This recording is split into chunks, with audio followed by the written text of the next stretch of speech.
Le mie persone della mia arma, sono le poverellone, le pezzenti, le ignoranti, insomma, chi che non hanno niente, manco l'occhio per piangere. Le mie persone sono gli scartati, gli sfardati, i lazzariati, i malati abbandonati, i carcerati scordati, i piccerilli affamati, spogliati d'inferno ed estati, angeli moccarati.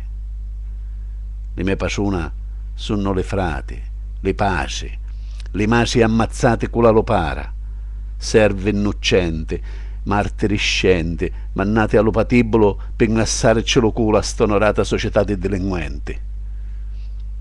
Le mie persone, sciato del lume core, sono tutti quelli che patiscono e non possono parlare, aspettando la grazia dello Signore che la va a far morire.